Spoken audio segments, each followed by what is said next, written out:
সুশান্ত পাল ফাঁস হওয়া প্রশ্নে প্রথম হয়েছে। আবেদ আলী প্রশ্ন সরবরাহের 105 জনের তালিকায় 11 নম্বরে সুশান্ত পালের নাম। তারা ধরা পড়েছেন। আপনি যে অবস্থানে থাকেন না কেন, নিজেকে কখনো ছোট ভাববেন না, নিজেকে কখনো পরাজিত ভাববেন না। মানে এর চেয়ে দুঃখজনক আর এর চেয়ে এরকম দেশ আমি পৃথিবীর কোথাও দেখি নাই। এটা একমাত্র আল্লাহ ছাড়া লটারির আগে এর যে 3 নাম্বার উঠবে কারো পক্ষে সম্ভব না। সুশান্ত পাল এরকম অভিযুক্ত হওয়ার পর বিভিন্ন পোস্ট দিচ্ছেন তার ফেসবুকের মধ্যে, বিস্তারিত পুরো ভিডিওতে। বিসিএস এর প্রশ্ন ফাঁস নিয়ে এবার নতুন নাম আসলো সুশান্ত পাল, যার কথায় হাজার হাজার স্টুডেন্ট, হাজার হাজার পাবলিক যারা তার কথায় মোটিভেট হয়ে যায় এবং পড়াশোনার দিকে আগ্রহ বাড়িয়ে দেয়। কিন্তু এখন জানা গেল তারই নাকি বিসিএস প্রশ্ন ফাঁস হয়েছিল, আর সে প্রশ্ন দেখেই সে বিসিএস ক্যাডার হয়েছে। সমাধিবাস, আজকে ভিডিওটি খুবই চাঞ্চল্যকর হতে যাচ্ছে। আমি জানি আপনাদের চোখ কপালে ওঠার মতো আমি কথা বললাম, আর কথাটা সত্য। এবং ব্যারিস্টার সুমন এই ব্যাপারটি নিয়ে কি বললেন, এখন বাগে বাগে লড়াই হবে। এবং ব্যারিস্টার সুমন কি বললেন এই ব্যাপারটি নিয়ে, যেহেতু তার এত একটা নাম ডাক, তিনি মোটিভেশনাল স্পিকার, আর তার ব্যাপারে এরকম একটি ঘটনা চলে আসছে। আসলে ঘটনাটা কতটুকু সত্য নাকি মিথ্যা, ভিডিও শেষ পর্যন্ত দেখলেই আপনারাই বুঝতে পারবেন। চলুন আমরা সেই ভিডিওটি কন্টিনিউ করি। ব্যারিস্টার সুমন কি বললেন এই ব্যাপারটি নিয়ে। আজকে এইখানে যে কারণে আপনাদের সামনে এসে দাঁড়িয়েছি, আপনারা অনেকেই দেখেছেন কয়েকটা ইস্যু খুবই আলোচিত বাংলাদেশে এখন চলতেছে। এর মধ্যে একটা বড় ইস্যু হচ্ছে গিয়ে যে প্রশ্নপত্র ফাঁসের সাথে পিএসসির দেখা যাচ্ছে যে উপসহকারী সহ এবং পিএসসির চেয়ারম্যানের গাড়ির ড্রাইভার সৈয়দ আবেদ আলী, তারা ধরা পড়েছেন। সৈয়দ আবেদ আলী সাহেবের স্টেটমেন্ট আমি দেখলাম, দেখে উনি বলছেন যে এই প্রশ্নপত্র ফাঁসের যে টাকাটা ইনকাম করছেন এটা নাকি আল্লাহর রাস্তায় ব্যয় করছেন। মানে এর চেয়ে দুঃখজনক আর এর চেয়ে এরকম দেশ আমি পৃথিবীর কোথাও দেখি নাই যে 2 নম্বরের টাকা উনি সগৌরবে বলছেন যে এটা উনি আল্লাহর রাস্তায় খরচ করছেন। এটা আমরা হয়তো ফান হিসাবে নিচ্ছি, কিন্তু আজকে যে কারণে আসছি, আমার কাছে মনে হয়েছে যদি একজন সংসদ সদস্য হিসাবে আমার বলার সুযোগ ছিল, যদি পার্লামেন্ট থাকতো।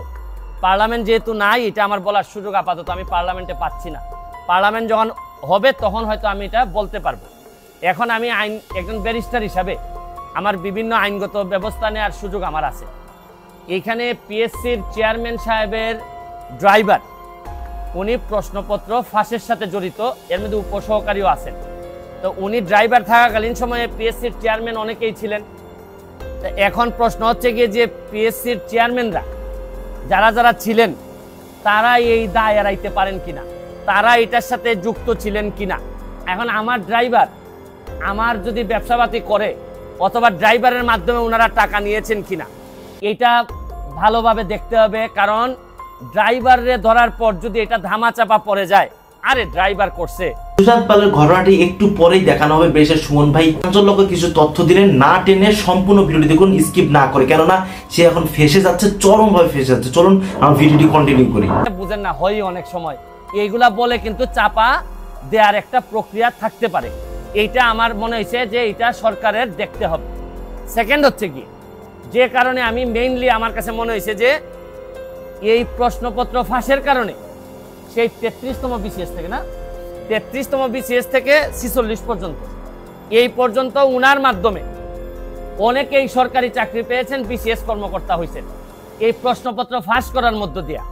তাইলে উনি যেহেতু ধরা পড়েছেন, তাইলে এখন যারা তদন্ত করতেছেন তাদের মেইন কাজ হবে এই প্রশ্নপত্র ফাঁসের মধ্য দিয়া এই চোরগুলা যারা প্রশাসনের বিভিন্ন জায়গায় বিসিএস কর্মকর্তা বা বিভিন্ন হিসাবে বসে আছে, তাদেরকে ত্বরিত তাদের নাম সবার সামনে নিয়ে আসতে হবে এবং এদের বিরুদ্ধে ব্যবস্থা গ্রহণ করতে হবে। আমিও তো বলি মাঝে মধ্যে, অনেক সরকারি কর্মকর্তা, ইভেন ডিসি ধরেন, অনেক বড় বড় কর্মকর্তা, এদের কথাবার্তা আমার শুনলে মনে হয় যে আরে এত ইনকম্পিটেন্ট একটা লোক ডিসি হয় কিভাবে, একটা ইনকম্পিটেন্ট একটা লোক ইয়নো হয় কিভাবে। আমি যখন দেখি তখন আমার হিসাব মিলে না। এখন আইসা ওই সৈয়দ আবেদ আলীর মাধ্যমে আমার কিছু হিসাব মিলতেছে। তাইলে এই চোরগুলা ওই বিভিন্নভাবে ছড়াই পড়ছে। শুনেন, যুদ্ধাপরাধী, মানবতা বিরোধী অপরাধীরা যে যে জায়গায় থাকে আমরা খুঁজে বের করি, এদেরকে দায়িত্ব দেই না। এদের সেই এই চোরগুলা কি কোনো অংশে কম? এরা সারা জীবন দেশটারে লুটতে খাবে। আরে এই আবেদ আলী তো চলে যাচ্ছে, আবেদ আলীর তো আর কোনো অসুবিধা নাই, যা বানানোর বানাই ফেলছে। আর এই যে আপনার ডাসার উপজেলা চেয়ারম্যান প্রার্থী হয়েছিল, আল্লাহ বাঁচাইছে ডাসার মানুষ, যে এই যে মাদারীপুর না এটা, হ্যাঁ হ্যাঁ, এই কালকিনি না তো আবার, কালকিনির পাশে, যাই কালকিনিও তো বিখ্যাত বিভিন্ন কারণে।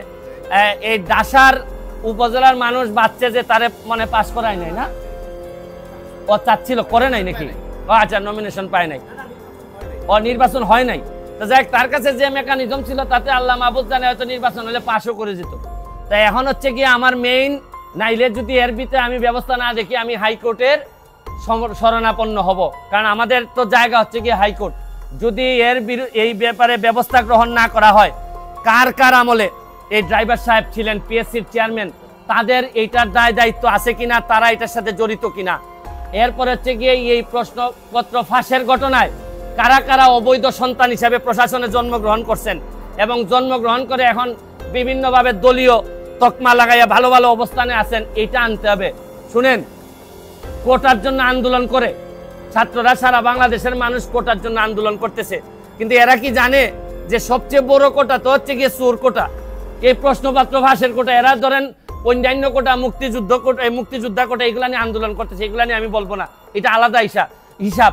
কিন্তু জানে না, এরা যদি জানতো যে সবচেয়ে বড় চোর দুর্নীতিবাজ কোটাটা হচ্ছে গিয়ে বাংলাদেশের বড় কোটা, এই কোটার বিরুদ্ধে আন্দোলন করলে সব জিনিস সুবিধা আমরা পাইতাম।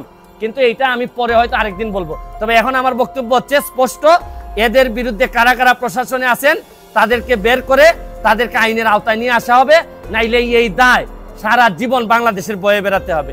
আমি একজন এমপি হিসাবে, একজন ব্যারিস্টার হিসাবে আমি মনে করি এটা জাতির সামনে নিয়ে আসা আমার দায়িত্ব। আপনাদের মাধ্যমে আমি এটা ছড়াই দিতে চাই এবং আমি দেখতে চাই যে কি ব্যবস্থা গ্রহণ করছেন, নাইলে আমি মাননীয় প্রধানমন্ত্রীর কাছে প্রয়োজনে যাব, মাননীয় চিফ জাস্টিসের কাছে যাব, কারণ এইভাবে একটা দেশ চলতে পারে না। Thank you. ও পিএসসি কমিটি করছে, পিএসসি কমিটি, এই যে বাংলাদেশে কমিটিটার আমি ভয় পাই আরো বেশি। কমিটি করলেই মনে করলেন যে ধামা চাপা দেওয়ার জন্য একটা প্রক্রিয়া শুরু হইলো। আরে কমিটির কি কাজ? চোর ধরছে পুলিশ, চোর ধরার পর চোররে বলবে যে আর তোর সাথে কে কে চোর আছে বল। এখানে আবার ভদ্রলোকের কমিটি করার দরকার আছে কি? পিএসসি হোক, টিএসসি হোক, যত এসসি হোক না কেন, চোর যারে যারে বলবে এই জায়গায় পুলিশ যাবে। এখানে আমাদের এই তদন্ত কমিটি করা মানে একটু আস্তে, এর মানে হজম করার জন্য একটু টাইম নেওয়া। এগুলো আমার অভিজ্ঞতা থেকে বললাম।